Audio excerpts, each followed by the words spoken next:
Hello ladies and gentlemen, boys and girls, welcome to VUX World, the Practical Voice Podcast. On today's episode, me and Dustin are speaking with Sarah Andrew Wilson of Matchbox IO. Now you might remember at the back end of last year, Matchbox acquired Upsell and all of Upsell's skills. So we're chatting to Sarah today about that and about what skills they have now acquired and what it's like now managing a stable of skills. They've got about 18 skills or something like that. It's quite a lot. So we talk about the management and the maintenance of those skills. We talk about as well, what advice would Sarah have for people just getting started making Alexa skills today? I mean, Matchbox started out in 2017 and had the early kind of first mover advantage, but what would you do and what would Sarah do? What would her advice be to people who want to get started today? We also talk about some of the techniques and some of the practices and ways in which they create their skills to be so engaging, and we look at the three kind of core pillars of Matchbox skills, which is their aims is to try and teach something new every day, to try and create really high quality content, and to try and get people to come back tomorrow. So we talk about that as well, and also we chat about the future of the platform and whether or not we might see advertising come into play fairly soon. Also, before we get started, I will be at Project Voice next week.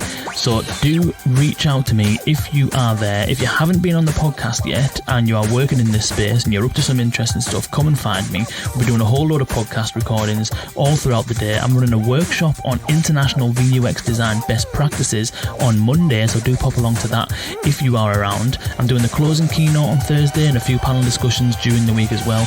And I'll be around for the whole week, and I'm really looking forward to meeting all of you listeners of the podcast and people who we haven't met in person yet. So, you know, do reach out to me. Let's chat beforehand and we'll schedule some time in to get together in Project Voice.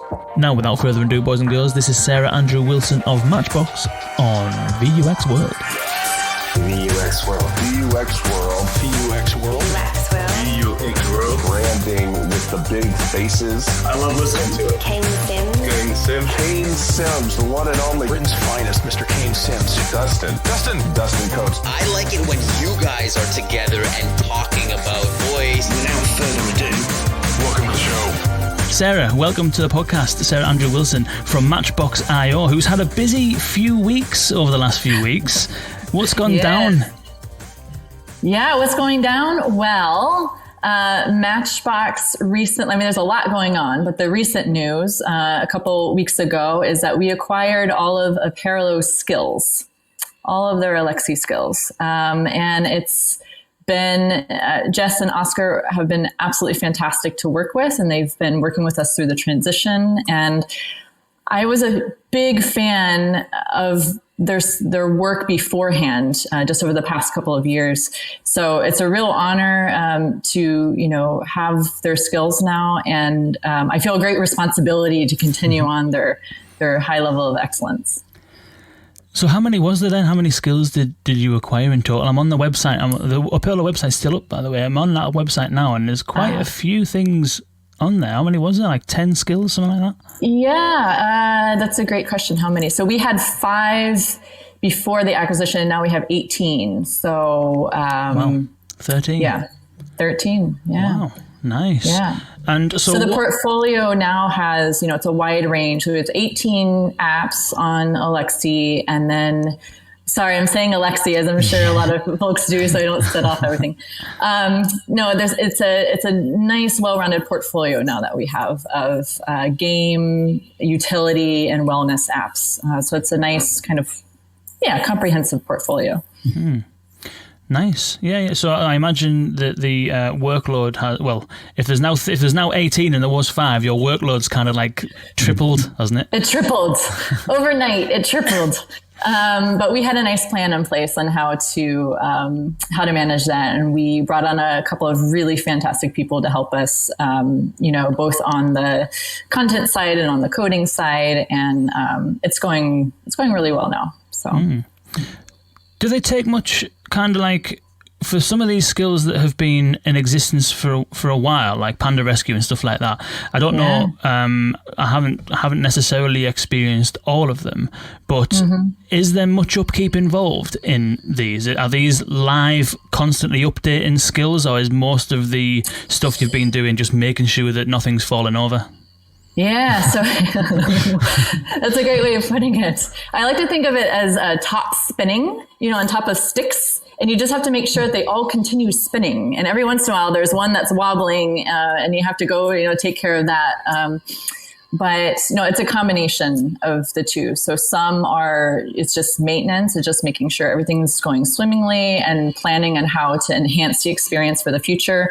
And then others have content every day, brand new content every day. So, our question of the day, of course, has always had brand new content. And now we have riddle of the day that requires brand new content every day.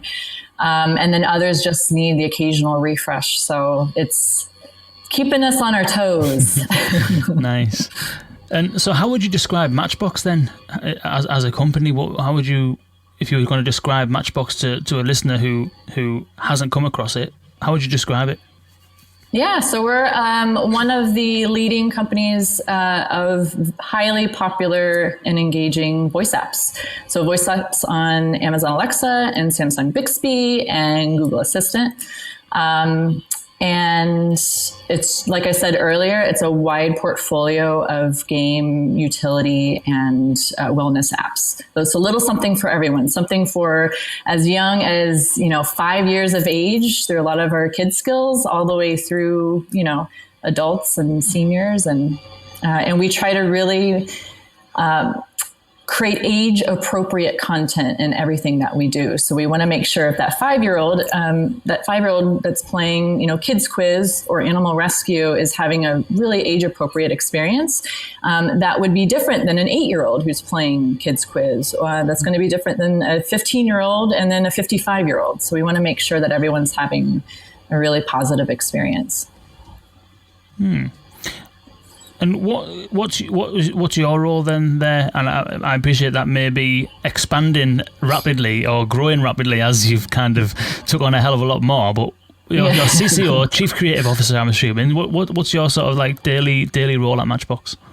Yeah, so I oversee content, design, and communications. So the content is, again, making sure all of the content is age appropriate, engaging, educational. We really have an educational focus on a lot of what we do. And I work with the team when we're creating new apps. We're working on a few right now, just making sure they have really quality, very high quality design. And then communications, which covers everything from customer service to social media. We have an active social media community, and everything in between. The customer service aspect is a big part of my day-to-day, and just fielding those daily inquiries from all of our fans around the world who might be they might have discovered a bug for us, or they might be misunderstanding how something works, or it's just making sure they have a positive experience with us. And what's your background? How did you and how did Matchbox get into building for Voice First? Oh, yeah. So I've been with Matchbox since mid-2017, and then I came on full-time last year, so mid-2018. So it's about a year and a half that I've been on full-time.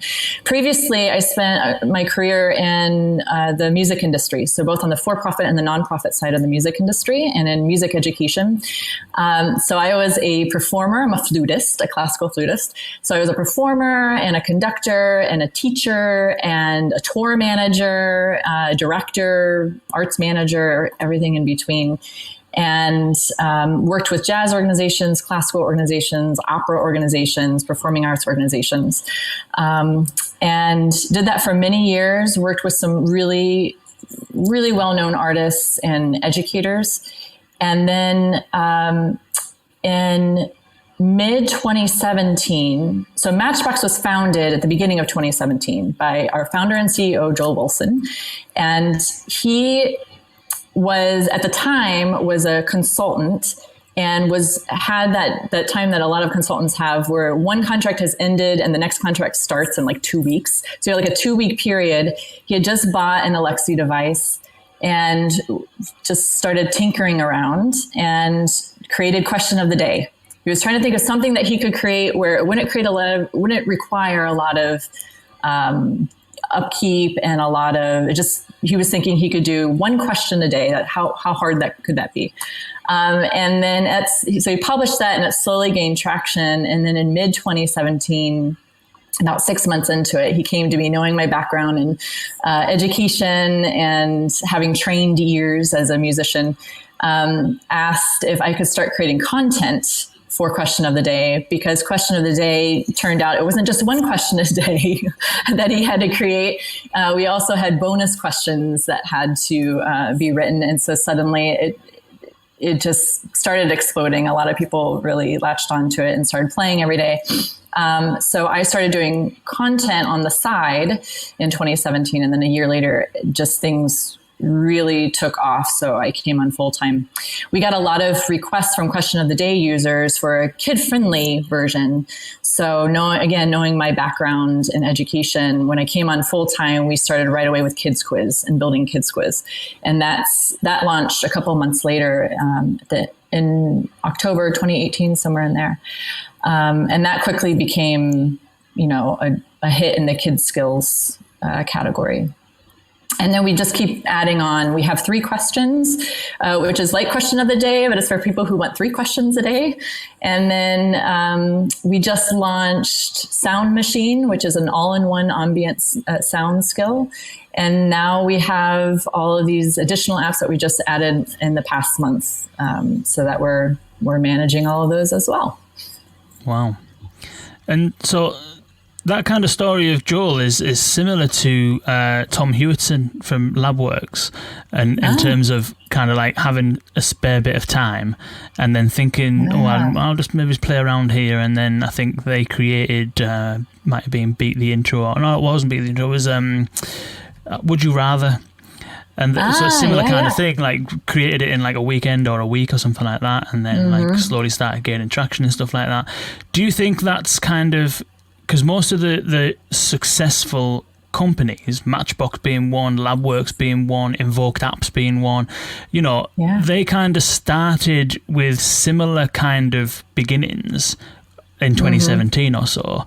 Do you think that is the kind of like one of the important parts of having a company that is a self-sustaining company in the voice ecosystem, being there at the beginning?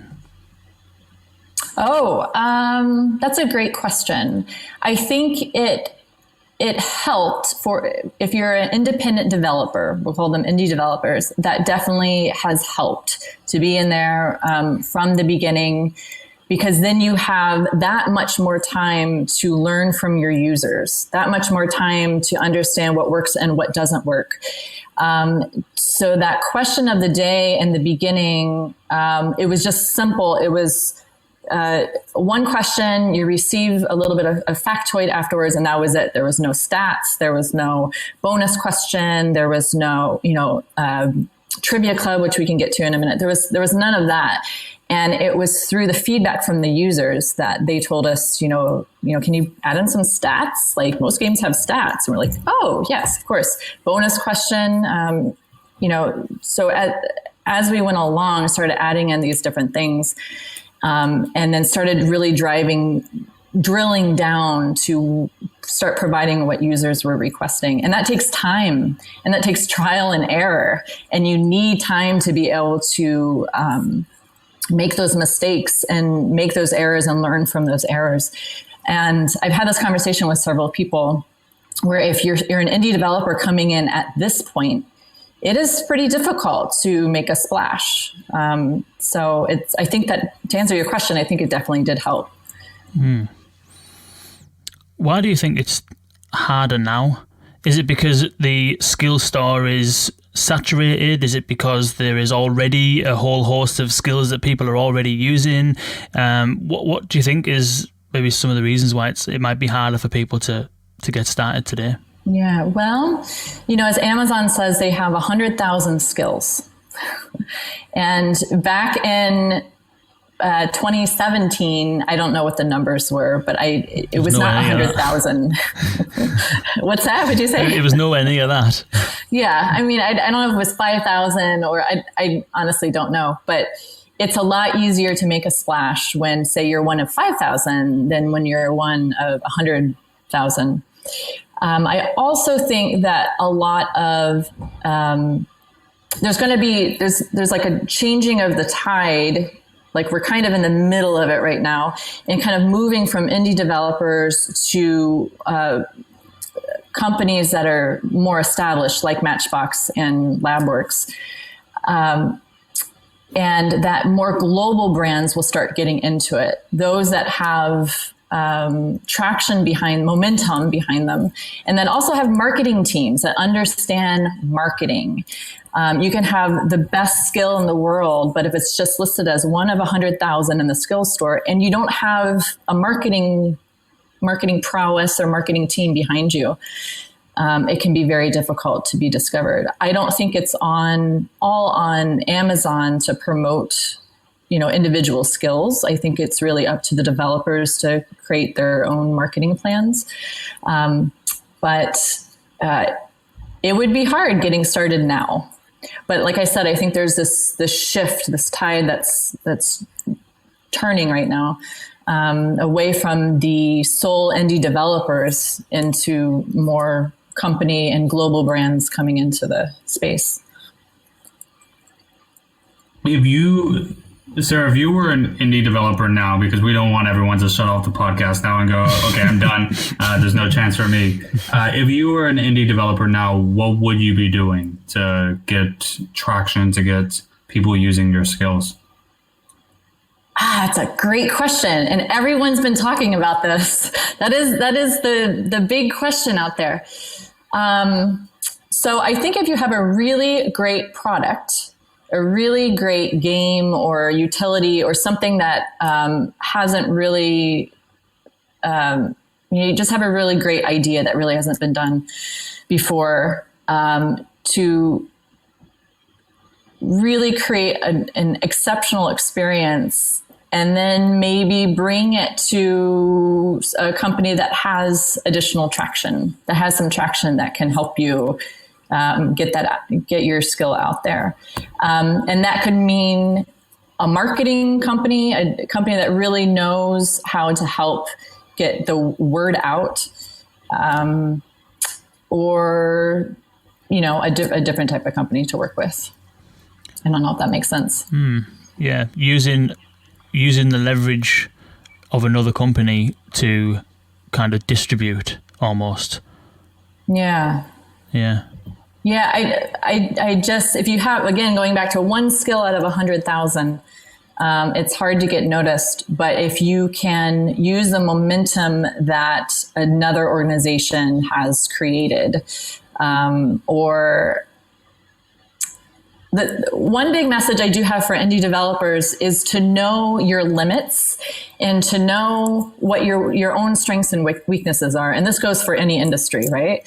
To know if you're really excellent at code and design, but you don't know anything about marketing beyond an email blast or friends and family, getting the word out, that kind of thing. You have to admit that to yourself, and then to make sure you build a team that fills out what your own weaknesses are, or what your blind spots are, right? Or if you're really great with content and you have a really great idea for a skill, but you don't know code, you have to admit that to yourself, and then go work with VoiceFlow or another organization like that can help you build it out.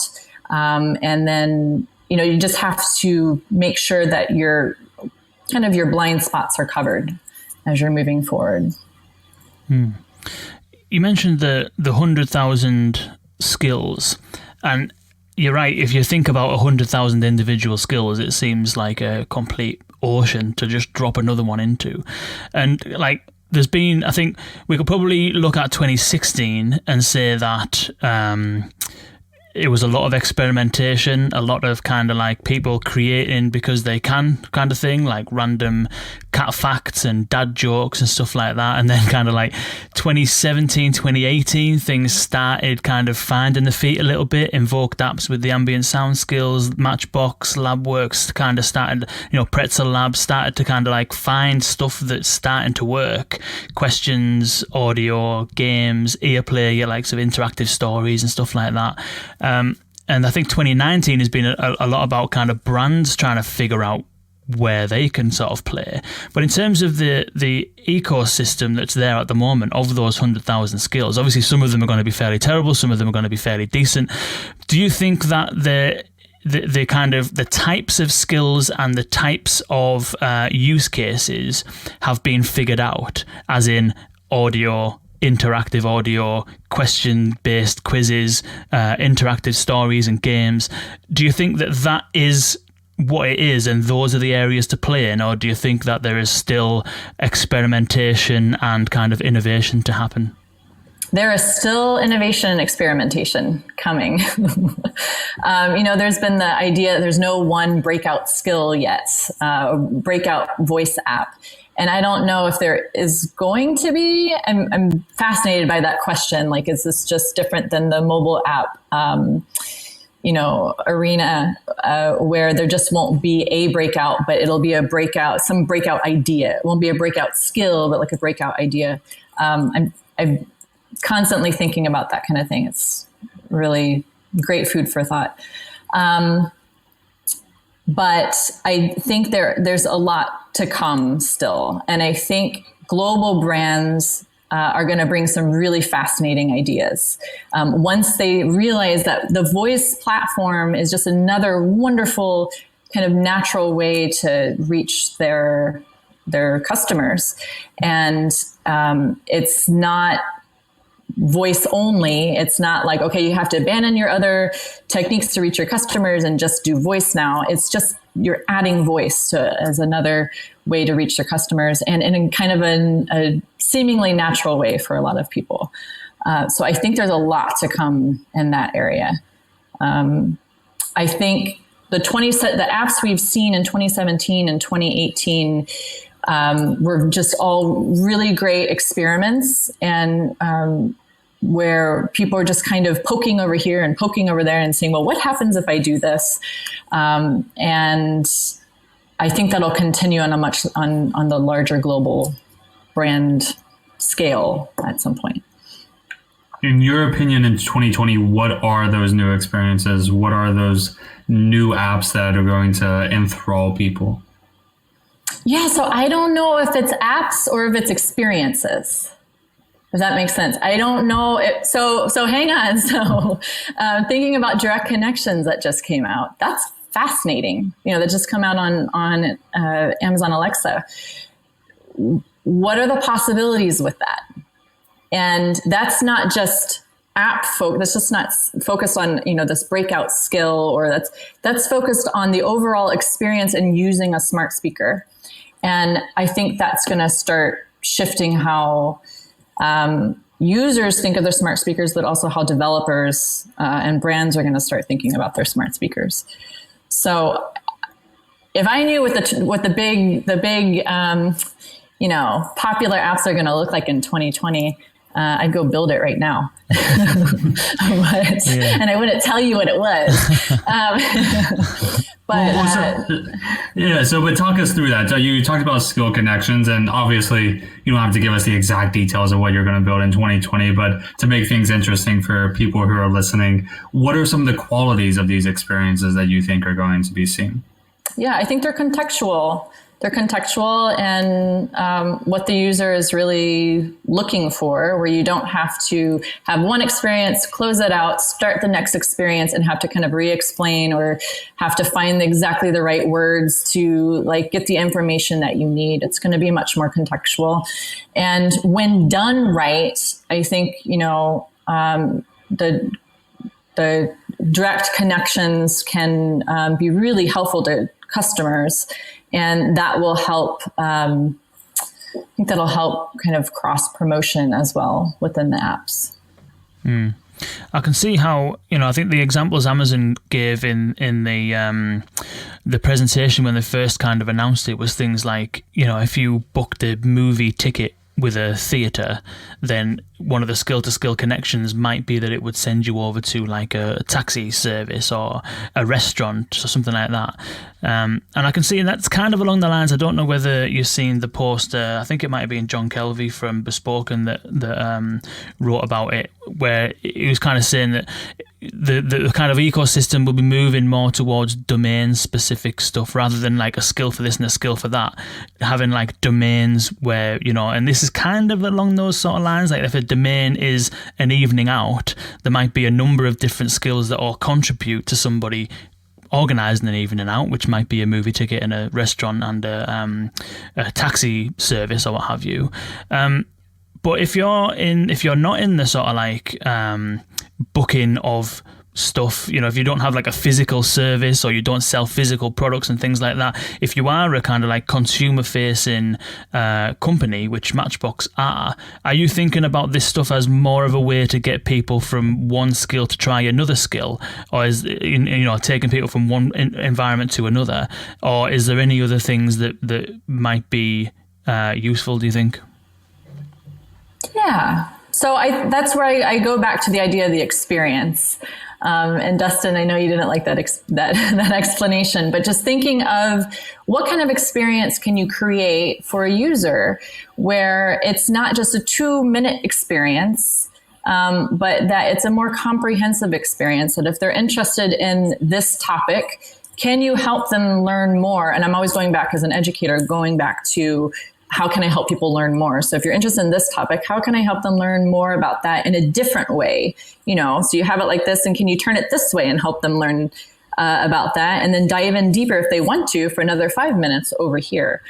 So that's what I mean about just creating a better experience, contextual experience for consumers, You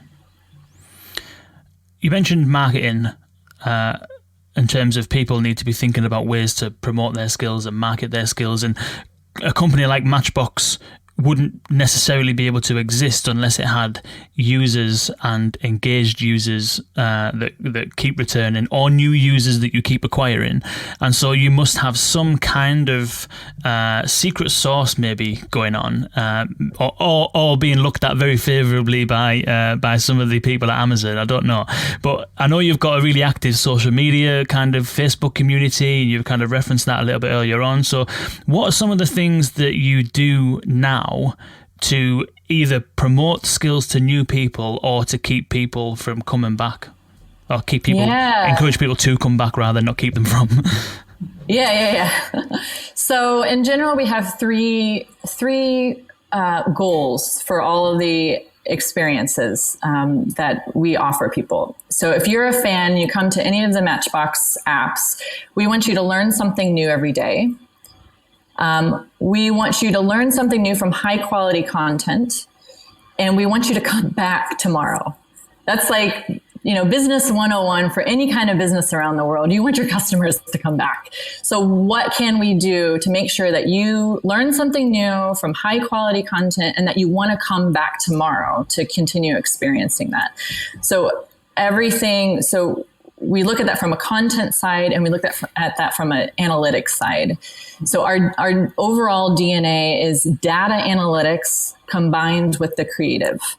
So we want to make sure that we are on top of our analytics, that we know when our users come in, how their experience is, how long they're in each experience with us, where are the pain points along the way. When do people try to come back into an experience? And if we are able to adapt something so that they're in the experience a little bit longer, or that they stay with us a little bit for, instead of 30 days in a row, if we can extend that to 40 days in a row, or for 3 months in a row to 4 months in a row, what are some things that we can do? So you have to know how to read those data analytics, and then know how to adapt things on the content side. So we have lots of techniques with this. So I'm trying to figure out where to start. So one good example, I guess, is with Question of the Day, which is sort of our flagship app, right? With Question of the Day, you just as a regular user, you can get the daily question. And then if you answer that correctly, you get a bonus question.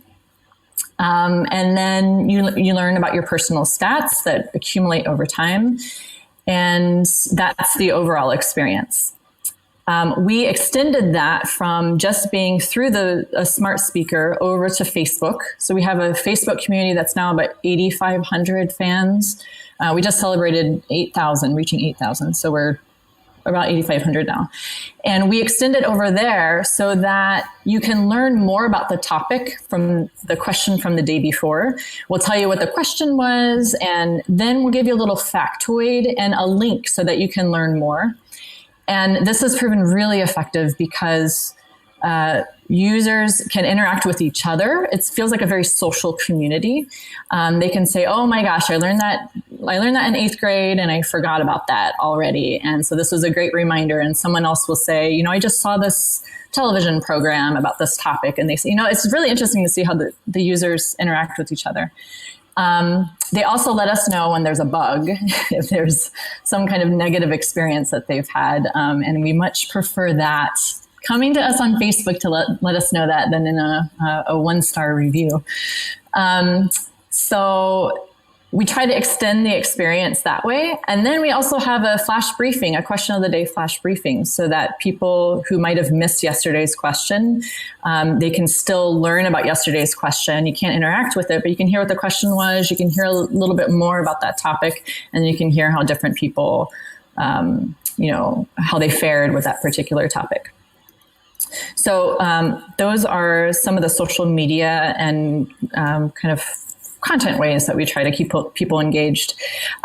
One thing to talk about with upsell messaging. So we have Trivia Club with Question of the Day. So for people who are really into trivia and they don't want just the one daily question, they can sign up for Trivia Club for a monthly subscription, and you get the daily question. You get 3 challenge questions a day. So it's 4 questions every day. And then you get participation in leaderboards regionally and nationally, and then unlimited access to our multiplayer game packs. So you get all of that, through your monthly subscription. And for the upsell messages, this goes back to data analytics and content. The upsell messages for that within the skill, just to let people know about Trivia Club. We let them know about it. And we saw in the beginning that there was some interest. Some people would go ahead and sign up for Trivia Club, but it wasn't as much as we thought it would be. So we wound up redoing the upsell message and changed one word in our message.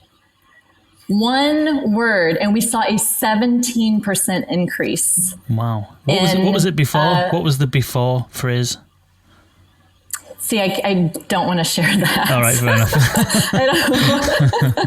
Because it's just an upsell message, and we just put in one, we changed one word. Fair enough. And even if I share what it was, it works for us, but it might not work for someone who's listening right now.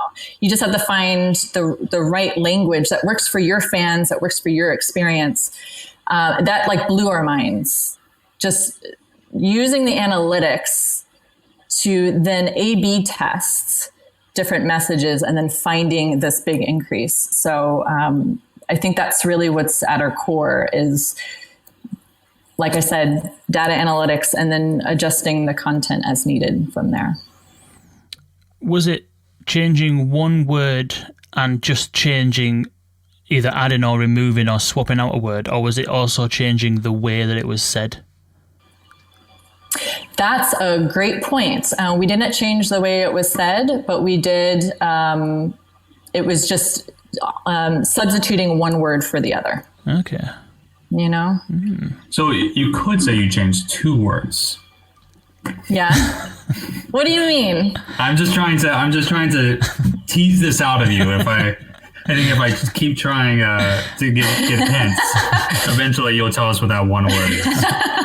I'm not gonna say, but no, like I said, it's what worked for us isn't necessarily going to work for someone else. It's just a good reminder to really be very, very thoughtful about the words that you choose, and that the real estate that you have in voice is much smaller than you have when there are graphics involved on a website or wherever else.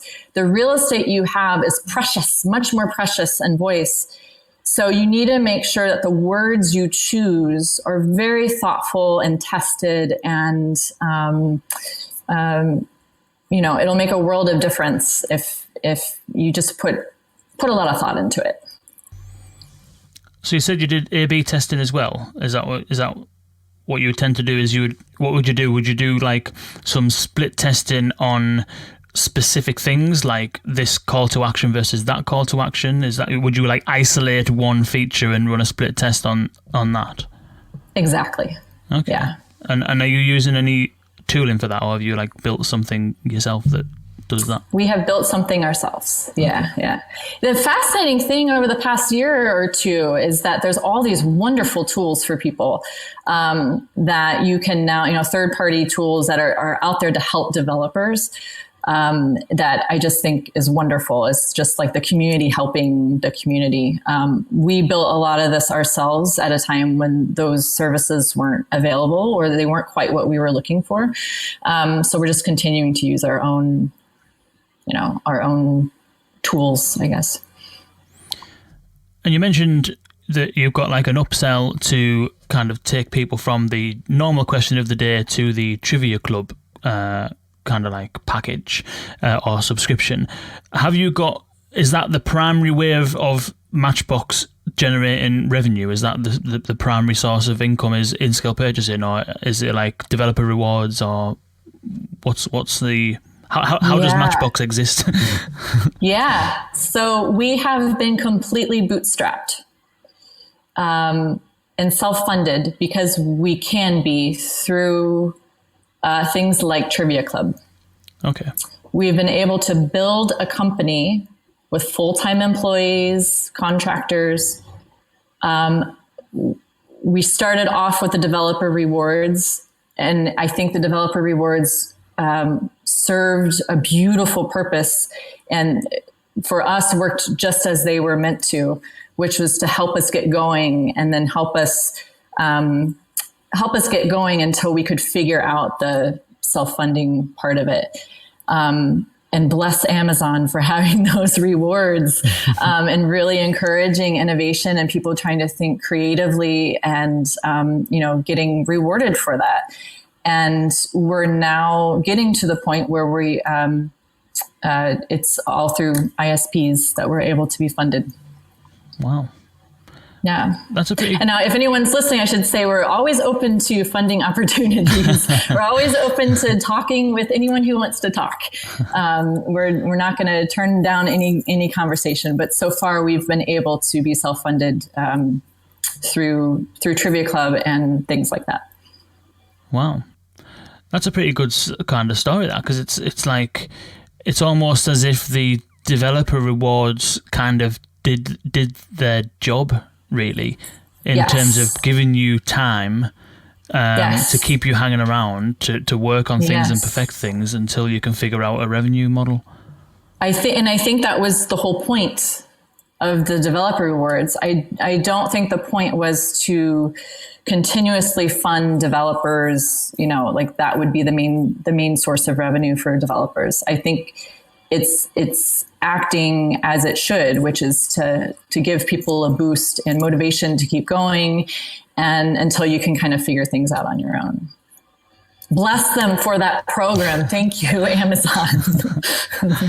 That is good. It is good. So do you think that generating revenue and selling stuff is obviously one thing that Amazon are pretty good at, so it kind of makes sense that they would encourage others to do so and take a pretty sizable cut in the process.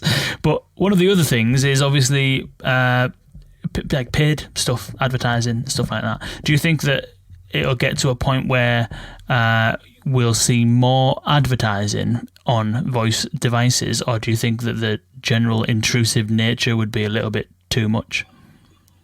Yeah, I think we are going to see that. I think the platform companies and developers are going to have to be very creative so as to not piss off users, right?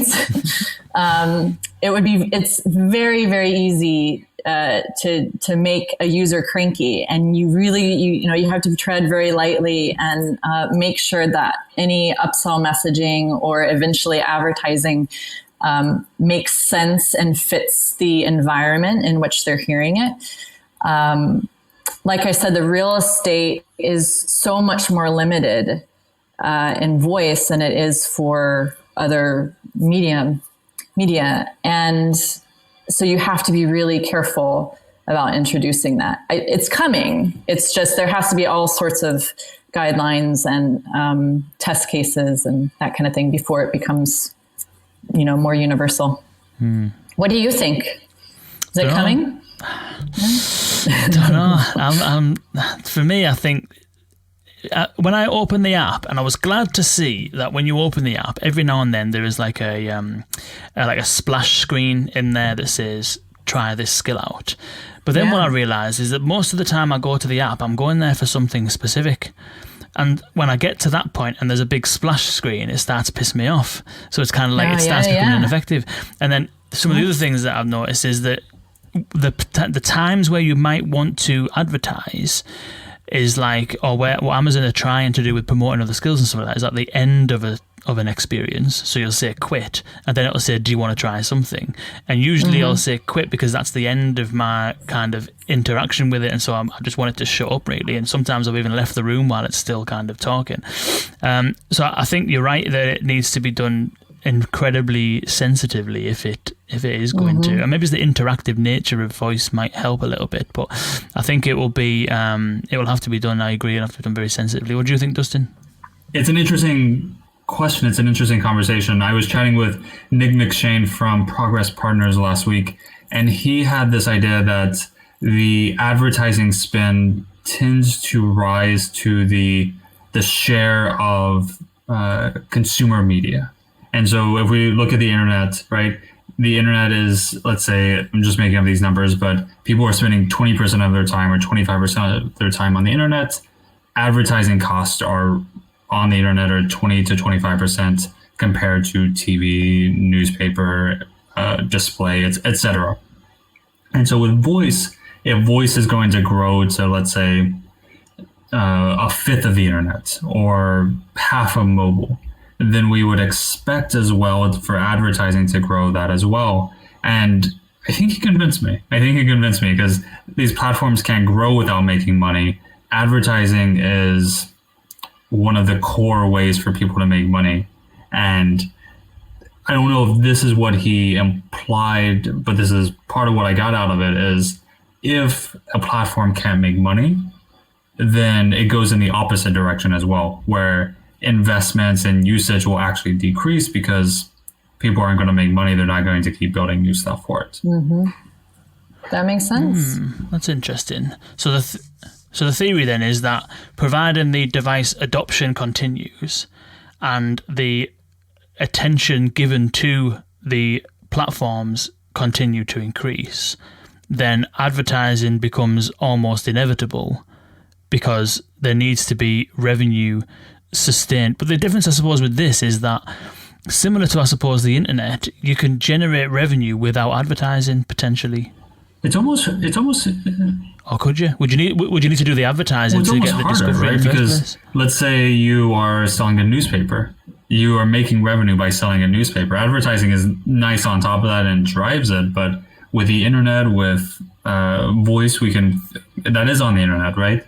People expect that to be free, and in most cases, certainly with what you're doing, Sarah, Matchbox, you see that some people are willing to pay for things when there's a lot of value there, but they also expect a lot of free stuff as well. I don't know your exact numbers, but I imagine that there's a much larger contingent of people who are using it for free and then hopefully converting to paid. And so if you can say get 1 cent CPM, right? Or 5 cent CPM from those free customers, that's automatically a new revenue stream for you. That's new independence. That's new investments and further experiences. And you could probably get away with that as well, because you could have like question of the day presented by Budweiser. You know, you've got opportunities there. Is that something that, I mean, I don't even know if that would that be allowed in a skill at the moment? Would that even get past certification? At the moment, it's not. But I think that's something that might be coming at some point. I can imagine that's going to be coming. So that's one way of advertising. Again, without pissing off your users, is just kind of having it integrated into your content. But also think about if you're a big global brand, having a skill on Alexa devices, that's an extension of your advertising. That's an extension of your marketing budget, right? So hopefully global brands will start incorporating voice in their marketing departments, like seeing it, like having a whole section of their marketing department devoted to voice, so that it's just by being there, it's promoting your brand, but it's not a blatant ad, right?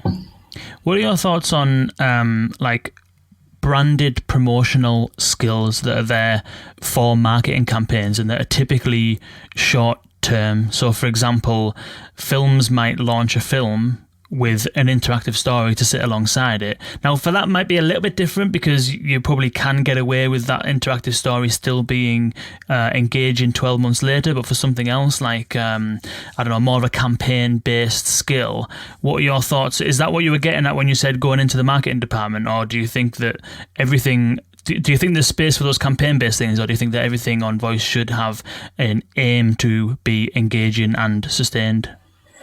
Yeah, so I think for a lot of customers we worked with a major television network on creating a skill that was an extension of their show. So you watch the show, and then if you want to continue experiencing that throughout the week, you go use this skill. And I just think that's, I don't understand why more film and television companies aren't doing that. It just seems so natural as a way to extend the experience. And I know some skills like chompers, which I just love, was created by, wasn't it Crest or Colgate or something like that? And it's not blatant. They're not saying buy Colgate or Crest. But I thought that was just it's a really creative skill to begin with, but then it's it could be a creative marketing tool. There's so many different ways to enter this and to market your brand without having it sound like a commercial. You know, it's just, there's terms specifically against that at the moment, but I think that's going to change. Interesting. Dustin, any final thoughts or final questions for Sarah? No, I think we covered a lot today. Wicked. Sarah, if we'll do the contact details and the links and stuff in a moment, but first, if you could recommend one Matchbox skill for somebody to check out today or tomorrow, what would your recommendation be out of everything you've got? Well, I have to go back to it. That's really hard to say because it's like your 18 apps. How do I pick one? So question of the day is just, it's our flagship app. If you haven't tried it already, give it a shot. Play it for a few days in a row because we really change up the topics. You might, your memory is going to be jogged by something that you might have learned a long time ago. And you're like, yeah, what was that? Who was that historical figure? Or what was that television show? And then hopefully it's a fun experience for you. And then also, if you haven't tried out Animal Rescue, if you have kids, or even if you don't have kids, if you're just an adult who has some time, check out Animal Rescue. It's just one of my favorite things ever. It's just really creative storytelling. It's interactive. It's an hour-long interactive story. You get to save a baby panda or a baby tiger or a baby turtle. But it's all done by voice actors with, really great sound design and everything. So check that out too. Fantastic. And where can people reach out to you or follow the Matchbox journey? Yeah, so find us on Facebook. We're facebook.com/AskQOTD, or just search for question of the day. We're on Twitter. Our handle is Matchbox.io.